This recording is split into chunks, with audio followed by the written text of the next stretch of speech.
Today we're working on a 2007 Dodge Durango, but the process should be pretty much the same for 2004 through 2009, I believe. But make sure you double check. This is a 2007 Dodge Durango. It's got the 4.7 liter SLT, four-wheel drive. And today we're going to be doing a lot of the front suspension. So let's get started. Okay, so first thing we have to do is remove this front tire by pulling off all of these lug nuts. For that, we're going to be using a star lug wrench, and our size on this should be right up here, if you can see that, 7/8. And that's for mine, yours may be different.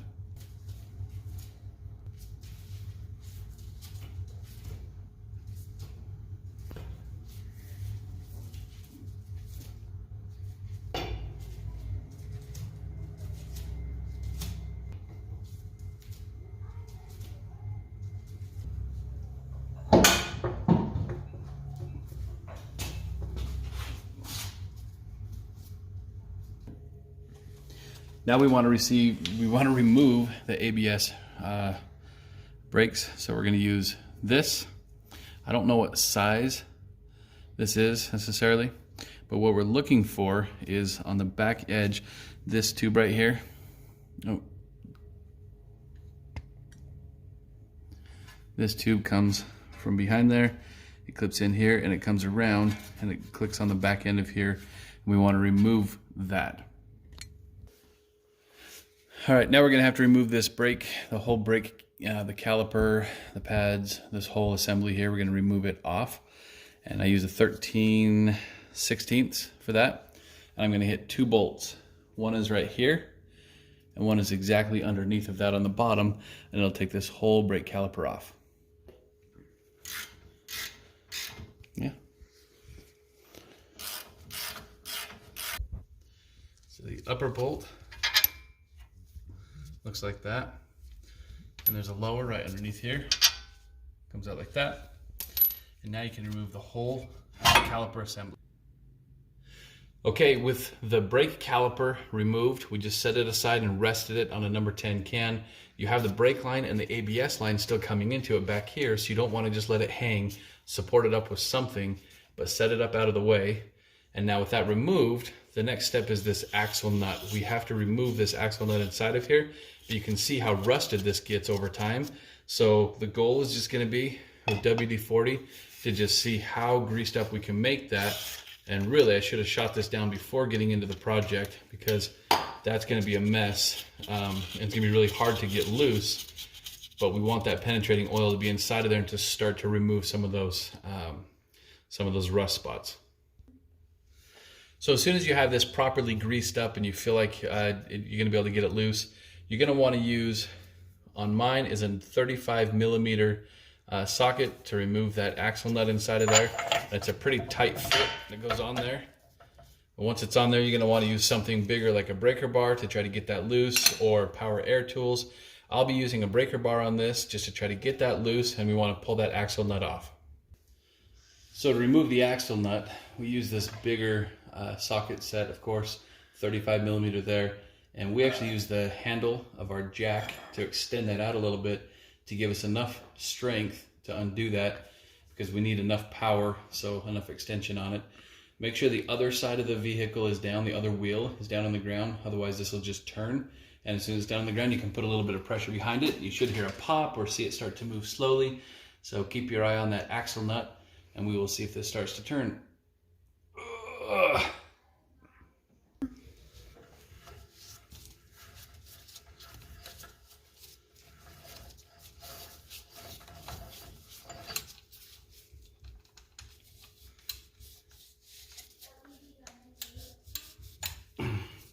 And that's what your axle nut looks like. All right, now you have that axle nut off. You could have done this earlier, but we're gonna do it now. Now take the rotor off, just give it a little tap, loosen it, and you can just pull it right off. Okay, once that rotor is off, the next step is we want to remove this ABS brake line, which is right there. And we're going to use this tool. I don't know which size this is, but we're going to remove that tool there. It has a little, you put an Allen wrench inside of there, you remove that, and then this top piece of it will just slide right out, and then we just want to push it back out of the way. So if you can't get enough leverage on that little Allen wrench, something you can always do is take a box wrench and put the looped end over it, and then use that pressure, apply that pressure to undo and get the leverage you need. So as you finish pulling this bolt out, you'll see the rest of it can just pop out. And you can just use a flat blade screwdriver. I have one that I bent so I can get some leverage on things, so I use that a lot. But a flat blade screwdriver will just help you lift this up. And you just want to pull it out of there and remove it. Just like that. And then when it comes out, that's a little dirty and corroded, isn't it? Should be some little oil on it, a little grease. And then just tuck it back through this opening that's made for it. Just pull it back here, out of the way. Okay, once the ABS is removed, the next step you want to do is remove this hub assembly, and that's done with 3 bolts. You got one on the top, one over here on the side, on the bottom, and one over here on the right side. And you can get to them from going behind here. You can get to them from the back side. So just a reminder, that hole is going to get left open for a few minutes, but just so you don't lose that bolt, just go ahead and put it back down into where you got it out of, because you're going to want to tighten it down in a little while, but we'll just leave it in there so we don't lose it. So we're going to remove those wheel hub bolts with an 18mm socket. So the hub assembly, the first 2 bolts aren't too difficult to get to, but this third one on the side down here, it's hard to get to because you've got this bar in the way. This is a tie rod end, and so we're going to remove the tie rod end by removing this bolt, dropping that out, and we can push it out of the way, and then we can get access into removing the 3rd bolt for the hub assembly. So we're removing the tie rod end so we can get to the 3rd bolt on the hub assembly. Once that's all the way out, just remove the bolt. Then you should be able to just drop that down, as that's all that's holding it in place. Go ahead. On the tie rod end, because we are replacing that today, we're going to want to loosen this bolt back that way before we drop this out, because we want the pressure on this when we remove that bolt. Because we are replacing this outer tie rod end, then we can just hammer this down to get it out. So the hub assembly has a bolt back here that we take out, one up at the top,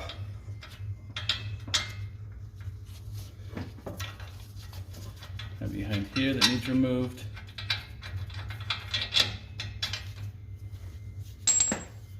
And then there's one down on this far side that needs removed. Those come out. Now the whole hub should be able to come off. The next thing you want to do is remove the steering knuckle from the upper ball joint, or the control arm on the top. And you can do that just by releasing this bolt here. It's 18mm, I believe. And once you get the bolt loosened up, you just give it a little tap with a hammer and see if you can't break that free.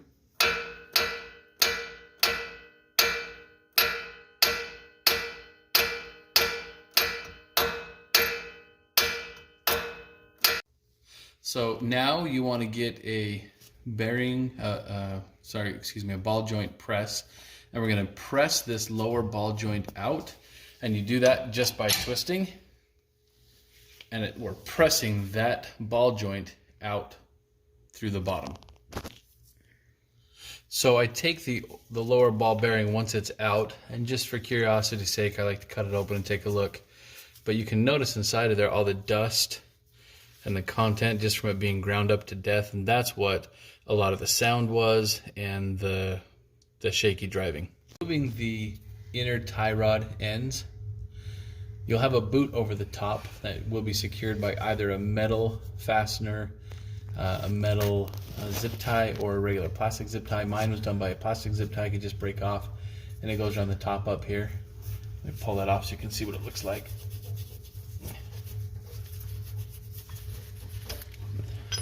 So it went up around the top, and then that boot, the other end of it, is really small and pinches right around the actual inner tie rod. And you'll see this little ring right here.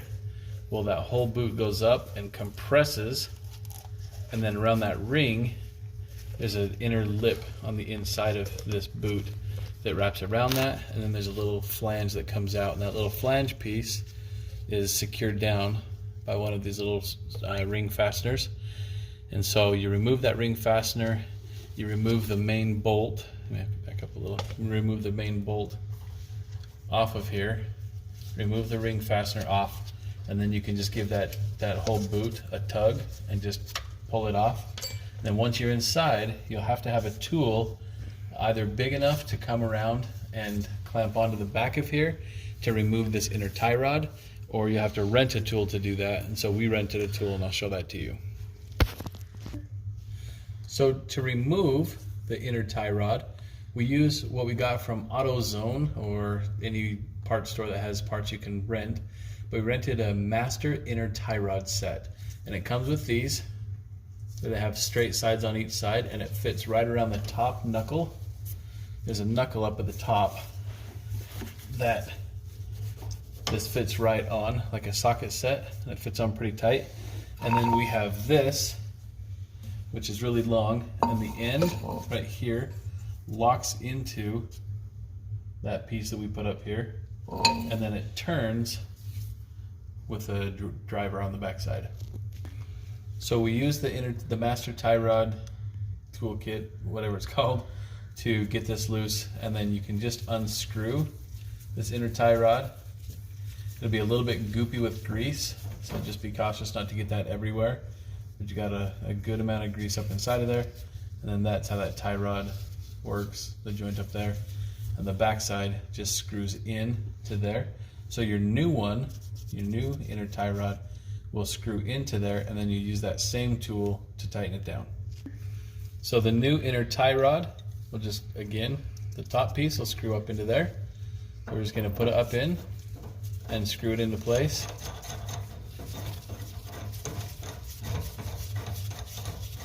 And when we get it hand tight, we'll use the installation tool, about like that. We use the installation tool to tighten the rest of the way. As soon as you have the new inner tie rod put in place and tightened down, then you put the boot back on, and you'll secure the back side of the boot with again a plastic or metal zip tie. We used a plastic zip tie, secured that down so it can't move. The front side fell into that slot that I was showing you earlier, so now the front doesn't move. And to secure that, we're just going to use that same metal ring that it had on. So just slide that over and secure it right on top in place. Let that go, and now that boot will hold in place and keep the dust and debris out of that joint back there. So now we're going to look at the upper control arm with the bearing, the ball joint in it. We're replacing the entire upper control arm and the ball joint. So what we need to do is just loosen these up. I've already sprayed them down with WD-40 so they could kind of loosen up and maybe get rid of some of that rust while they were waiting for us to get there. But now we're going to jump in there with an 18mm socket, and we'll get these undone so we can remove this and take it off. Once you've removed the bolts on each side of the top of this upper control arm, you should be able to just pull it out of place and go ahead and remove it. And while we're in here and we have everything removed, we might as well replace this shock as well. So we're going to go ahead and replace that shock, remove one bolt up here, and then there's one more bolt down here at the bottom that pulls into the lower control arm. So we'll undo that bolt down there and this bolt here and be able to remove that entire piece. And then once you have this bolt removed from the top, remove the bolt from the bottom. When you take that bolt out, be sure to put the bolt back together. This is just good practice. Put the bolt back together before you set it down. Then you won't lose where that bolt goes. With the inner bolt or the upper bolt gone and the lower bolt out, there's not a nut on the inside of the lower bolt. It's just the bolt. Be aware that it's going to have a little bit of pressure on it. So when you undo it, it may have a little bit of movement. It won't move too far, but just be aware of that movement that may happen as it releases the pressure. And then you should be able to just pull this right out once you're out, like that. And then you can remove the old shock and replace it with the new one. So now to remove the sway bar linkage, we have up here, this attaches to the sway bar, and it comes down and bolts in with one bolt down here. And a trick about this is the bolt comes through and is a bolt on that comes through the lower control arm, but on the end of it, to get it to hold still and hold in place, they put the end has a spot for a box wrench to go onto it. So while you're trying to undo the nut, you can hold the bolt steady with putting a socket on it. So I put this socket on to hold it steady. I let the arm of the socket go and rest against this control arm, and then I can move my ratchet, or in my case just an open end box wrench, but I can now twist that nut off and still hold the bolt in place. When you get this sway bar linkage bolt loose down here, you can pull it out. It pulls out from, you take the nut off, and then it pulls out. And then you got to take this nut off the top, which I've already done previously, just because I already replaced the sway bar bushings up here. But then when this pulls out, you'll see what I mean on the end of it here. We ended up using, let's see, that's a 10 millimeter, and we just put the 10 millimeter on it, and then it had the nut like this. But the problem is, as this spins, the whole thing spins. So we put the 10 millimeter socket on there to hold it in place, because you'll see if you don't hold it in place, the whole thing spins. So then I could put my open end box wrench on there and then have this secured in place to pull it off. So our new sway bar linkage looks pretty nice, looks real pretty. So we'll take it apart and put it on. But before we set that on, we just want to go through and just wipe some of this off. Not that it makes a big difference, but it's okay to have a moment to kind of just wipe things off, get them cleaned up and prepared to put that new ball joint down here in the lower control arm. Kind of just give everything a good wipe down. When you put it back on, make sure you put the bar, this bottom metal piece, and this bushing, then the other, and then the sway bar comes through, and then the second bushing, then the metal, and then the nut on top. When you're putting your shock back on, when you put the top bolt on, don't tighten it all the way, leave it a little bit loose so it has some movement to it so you can get it in the right spot. And then your lower control arm is hanging a little bit too low because we've detached everything. So to be able to get this bolt back through the body of the lower control arm, you'll actually need to use a lift. Just a little jack is what we have, a little floor jack.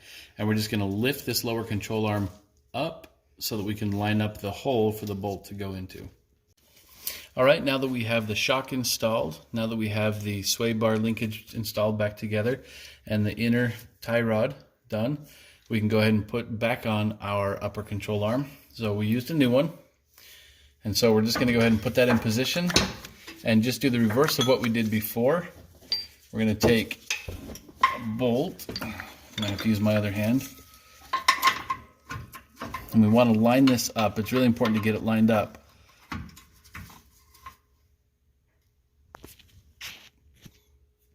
Now when putting your upper control arm back in, you put the bolts in and then you screw the nut on. But that bolt is how they're going to realign the vehicle.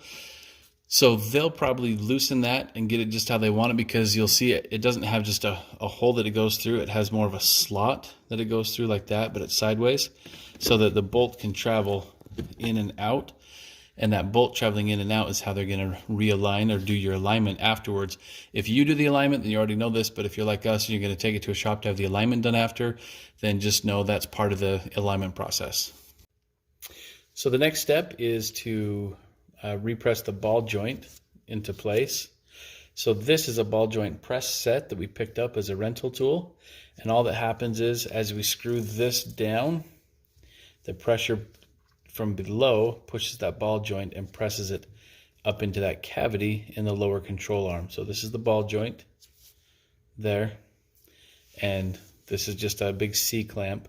As we screw it down, it's going to force that ball joint up into the lower ball joint cavity on the lower control arm.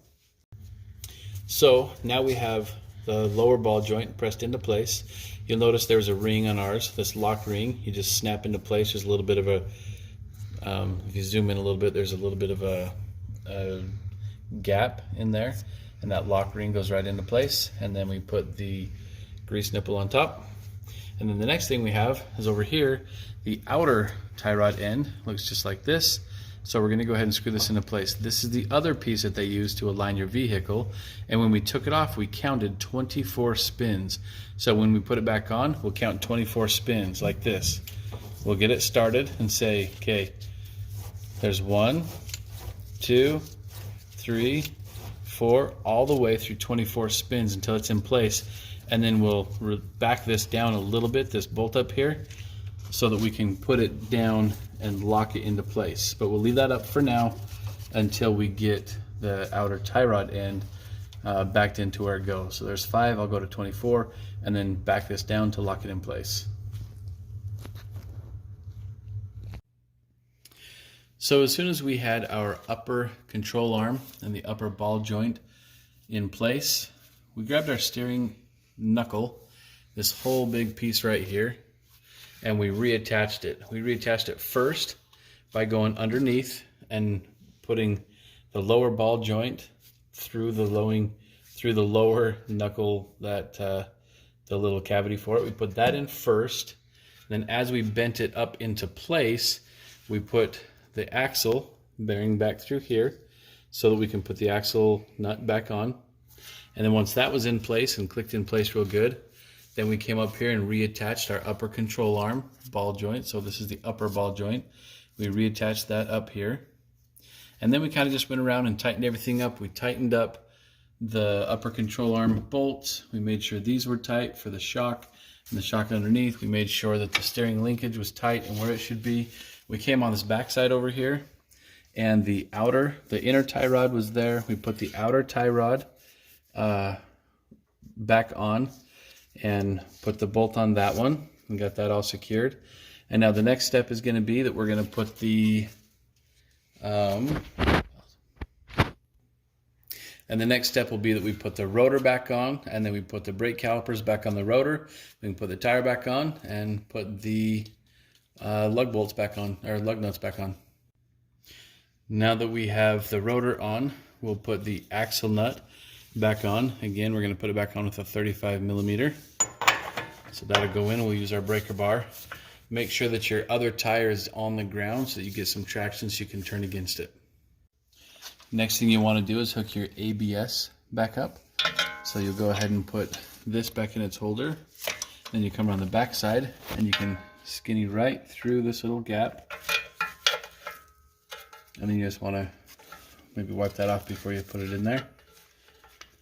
Set it in. Oh wait, I got to remove the bolt first.